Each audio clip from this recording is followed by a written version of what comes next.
Please be seated. Good morning.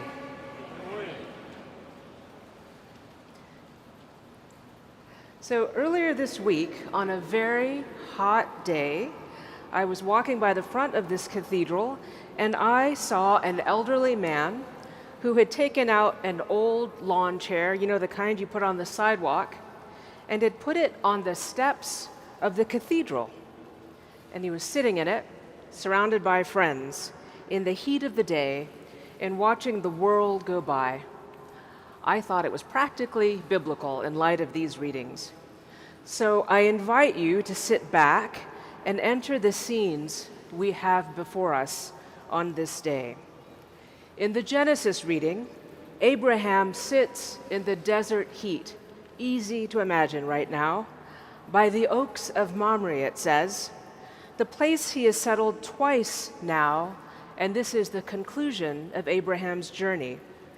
It should have been the end of his father Terah's original journey, and there are just a few chapters in Genesis that tell their family's story. It's very quick, very interesting. His father ended in Ur, knowing he should go further, but he stops. But remember, Abraham, who had grown up in Ur, was settled, hears from God to journey further, and he leaves from Ur into this place called the Oaks of Mamre. And he settles, and when a famine comes to the land, he goes to Egypt, which symbolizes civilization, we're told, in those times. What we know for sure is empire. They had stores of grain. They were prepared. And if you remember Abraham's story, you will remember that Abraham pleads with his wife Sarai to pretend that she is his sister because she is beautiful, it says, and will be desired. And she agrees. He fears that he would be killed so that they could have her. She agrees, but you wonder what she thought after that, and she is taken into the household of the Pharaoh, like Esther later will be in a different way, to save her people. And old Abraham, who when he is kicked out of Egypt for his deception, goes back to this place, the Oaks of Mamre. Shaded place in the desert, cool, you can imagine under those trees. And that is where we find him today, in this household that has been through so much together. He is sitting in his tent door, watching the horizon in the heat of the day. Old Abraham is not just weak and old, and some might say with poor judgment recorded for posterity, not just an old man who hears things. He has also mustered over 300 of his men in battle when needed. So for perspective, he is more like a chieftain than just a head of a small household. He owns people, it says, and herds. He and Sarah rule over their fiefdom at this place which today is in the occupied West Bank in Hebron, where in 2003, when I was last there, nets hang over the city streets to protect Palestinians, the old families that have lived there, from stones thrown down at them from Israeli settlers higher up in apartment buildings. And teenaged Israeli Defense Force soldiers sat in nests high atop of towers, machine guns pointed down, everyone terrified. Today, the brutally unspeakable bombing of aid lines, hospitals, and churches, known to us in the US because some are our institutions, labeling everyone a terrorist, everything a terrorist site, everyone a combatant. The groundwork well laid already in 2003 to eliminate a people. In 2003, it was already forbidden to walk on those streets, so we did it with a Christian peacekeeping team. You can imagine them, they looked a lot like Abraham, it looks in my imagination, old Mennonites from the US with white beards, trying to keep the peace at the scale of one, there to bear witness to the cruelty of the times. They took us to Abraham and Sarah's tombs, ancient sites in Hebron, we were told, marked by oversized draped coffins, enormous boxes suitable for the ancestors of nations. Thousands of years of memory in that place, at the heart of today's troubles. So today's stories are about hospitality, framed as flowing from the fountain of wisdom, beyond our seeing and desires and the limitations of our politics and our history, the nature of God and God's will for us. Abraham, like many a desert tent dweller in a good poem from the ancient Middle East, leaps up in delight at the sight of guests, calling the guests Lord and falling at their feet. It is an honor still in many cultures to host a guest, a stranger, or a traveler. Maybe the sand had hidden their arrival, but they are there surprisingly close, it says in the story, clearly unknown, conversation partners with news from far away maybe stories they had not yet heard, Abraham and Sarah and their people. Maybe they were learned, maybe they were musicians. You can hear Abraham's delight in the reading. He seems frantic. It's the same Abraham. Women make the bread, servant prepare the meal, harvest the things, everyone sit, there is water, there is wine, please don't leave.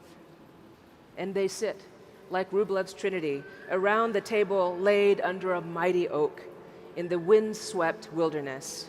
The strangers eye the life-weary people out here in the middle of nowhere and say out loud what Abram has heard in his dreams in the previous chapter. Look back in your Bible if you are curious. God has already told Abram the news that these strangers bear. And it says that when God tells Abram, he falls on his face and laughs aloud, laughs at the God whom he has followed to this strange land. This final thing is so improbable. Today, these strangers come to say the same. They seem to imply that they have heard of him. We know who you are. We knew before we arrived at your door. That old woman will bear a son. The man says, I will return, he says, in the ways of knowing strangers. Mysterious. We know your hospitality. We come to your borders in hope. You who have followed your own call to this place, we follow you, they seem to say. The poets write of the longing in the heart of the host as the guest walks away, out into the desert from which they have come. And you can see Abraham there, standing this time, watching them walk off, before deciding to walk with them for a while, which he does, wondering at what he has just heard, changed by this offering of hospitality that he chooses. He could have chosen defensiveness. He has armed men, remember? The fragility of what delights entice him, the flow of conversation over beautiful food, even better after a hot and long journey. We know Sarah does bear a son whose father tries to kill him. The story gets complicated again. And Abraham knows even more. He has been told what is to come for his descendants already. But for right now, like the end of an evening at your house, people are milling around and cleaning up and talking about what has just happened and what happens tomorrow. And remember, Sarah heard it all, the next verses tell us. The routine of their days so radically interrupted and enriched, filling the air with new questions and futures. She will bear a child, he said. There will be a future in this new place, the stranger tells us, unimaginable. In the gospel, Jesus encounters a woman named Martha. In Luke, it doesn't say where they are. We don't know where they live. It just says a village. And there is no brother in this story. No Lazarus is mentioned as he is in John. It is a story of a household of women. What a contrast from the Abraham story. The women even speak and are spoken to by Jesus in Luke. Jesus is somewhere near Jericho, maybe on his way to Jerusalem. We don't know. But as they enter a village, and remember a few weeks ago, the beginning of this chapter, Luke 10, that you heard here, travel with nothing, Jesus says. Go to a village, travel with nothing. When you get into a village, wait to see if they welcome you. If they do, receive their hospitality. If they do not, shake the dust off of your sandals and leave. And the good news goes with you. And as though she had been there and maybe she was, as if it were for her, Martha invites them into her home, and like old Father Abraham, bustles about busily, making ready for a guest. Maybe she was sitting in the doorway of their home waiting when he walked by. Maybe it was hot. And she knew exactly who he was and welcomed him. Or maybe she saw a stranger, full of stories unknown to her. Maybe a musician, maybe a storyteller, maybe hungry. She starts to make the cakes and pour the water, and Mary, maybe she was sitting at the gate of the village, but she's somewhere else, on the other side, maybe talking about the news of the day, worried about Rome and soldiers and violence in Jerusalem, arrests of their friends, what is going on in Hebron. Mary hears the news of a guest and swirls into the house. You can feel it as the feast is being prepared. The women and men finding the wine and bringing over more plates, looking around.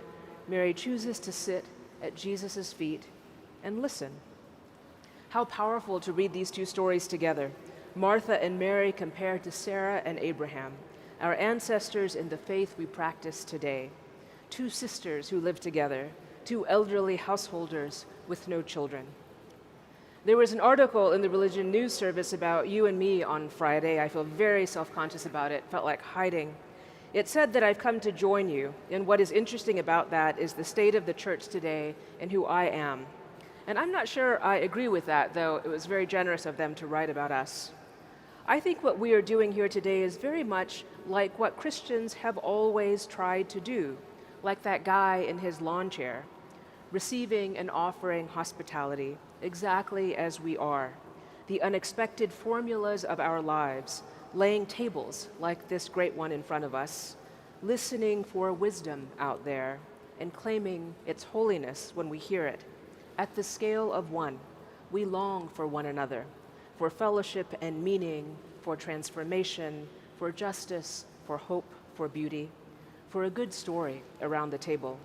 Some of us, for the busyness of preparing for guests, that is our gift. Some of us enthralled by the words on the page, or the lips, or the music. We are made for each other, and our faith tells us that when we choose community, a fountain of wisdom becomes open to us, and we are really living. Representative Jennifer McClellan was on the floor of the House of Representatives recently as the billionaire bonus bill, as she calls it, was passed. And she said that in Matthew 25, Jesus says, "To those who served those in need, you have served me. And to those who are confused, that they cried, 'Lord, Lord,' but the Lord tells them that the kingdom of heaven is not for them, that when you harmed the most vulnerable, you did so to me," says God. That is what Jesus says. In today's readings, we are offered something even more simple: how to find those whom Jesus claims, not as his friends, but as himself. We sit in the shade of our doors, or maybe the steps of this great cathedral, or at the airport, or shelter, or border, and we watch, we welcome, and we feed, and we listen. The stranger, the traveler, the prisoner, the refugee, the migrant, the new one, as we have from the beginning as Christians, reclaiming our true humanity as neighbors because we have some good news. And it is for that estranged one, that outsider who sees us, the one in a food line in Gaza or Djibouti, El Paso, or here in Manhattan, who, drawing from the font of eternal wisdom, tells us who we are again and who we will be again. And so we must get to work, to welcome, to protect, to speak out, to feed, to prepare the table and make the bread and find the fresh water and the fresh wine, because as we do sometimes, we are promised in the Bible, it will be Jesus we meet, and sometimes we will serve angels unaware.